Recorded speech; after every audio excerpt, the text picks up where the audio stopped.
రాఘవేంద్ర స్వామి జీవిత చరిత్ర మంత్రాలయం మహత్యం స్వామి అంతరార్థం. అందరికీ నమస్కారం. ఓం శ్రీ రాఘవేంద్రాయ నమః. కలియుగంలో భక్తుల కోరికలు తీర్చే కల్పవృక్షం, చింతామణిగా విరజిల్లుతున్న మహానుభావులు శ్రీ రాఘవేంద్ర స్వామి. మంత్రాలయంలో సజీవ సమాధిలో ఉండి నేటికి కోట్లాది మంది భక్తులను అనుగ్రహిస్తున్న గురు సర్వభౌముడు ఎవరు? ఆయన ఎక్కడి నుండి వచ్చారు? భూమిపై ఆయన అవతరించడానికి గల పురాణ కారణమేంటి? ఈ వీడియోలో పూర్తిగా వివరంగా తెలుసుకుందాం. రాఘవేంద్ర స్వామి ఎవరు?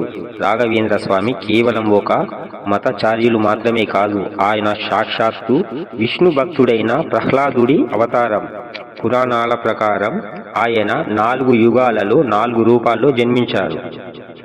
1వది కృతయుగంలో భక్త ప్రహ్లాదుడిగా, 2 త్రేతాయుగంలో బహిలిక మహారాజుగా, 3 ద్వాపరయుగంలో వ్యాసర యాలుగా, 4 కలియుగంలో శ్రీ రాఘవేంద్ర తీర్థలుగా అవతరించారు. 1595లో తమిళనాడులోని భువనగిరిలో తిమ్మన్నబట గోపాంబ దంపతులకు వెంకటనాథుడిగా జన్మించారు. ఆయన బాల్యం నుండే అపారమైన మేధాశక్తిని, ఆధ్యాత్మిక చింతనను ప్రదర్శించేవాడు. భూమికి ఎందుకు వచ్చారు? మధ్వాచారుల ద్వైత సిద్ధాంతాన్ని ప్రచారం చేయడానికి, ధర్మాన్ని కాపాడడానికి ఆయన అవతరించారు. భగవంతునికి భక్తునికి మధ్య వారధిగా ఉంటూ సామాన్య మానవుడి కష్టాలను తీర్చడమే ఆయన లక్ష్యం. శాస్త్రాల ప్రకారం కలియుగ దోషాల వల్ల మానవులు పడే మానసిక శారీరక వ్యాధుల నుండి విముక్తి ప్రసాదించడానికి రాఘవేంద్ర స్వామి భూమిపైకి వచ్చారు. ఆయన కేవలం బోధనల ద్వారానే కాకుండా అనేక అద్భుతాలు, మహిమల ద్వారా భక్తులలో దైవభక్తిని నింపారు. మంత్రాలయ విశిష్టత సజీవ సమాధి.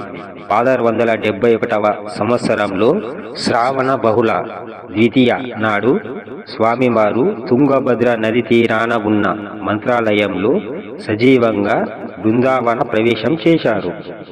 మంత్రాలయం పుణ్యక్షేత్రం ఎందుకు అంత పవిత్రమైనది అంటే, పురాణాల ప్రకారం ఇది ప్రహ్లాదుడి యాగ స్థలం చేసిన స్థలం.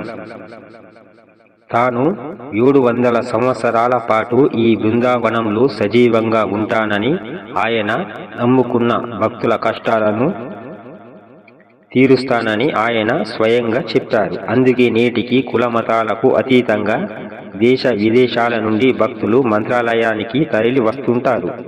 ముఖ్యమైన ముగింపు మాటలు. రాఘవేంద్ర స్వామి భక్తుల పాలిట కొంగు బంగారం. రాఘవేంద్ర అనే నామాన్ని తలుచుకుంటేనే సకల భయాలు తొలగిపోతాయి. మీరు కూడా ఒక్కసారైనా మంత్రాలయం సందర్శించి ఆ స్వామి కృపకు పాత్రులవ్వండి.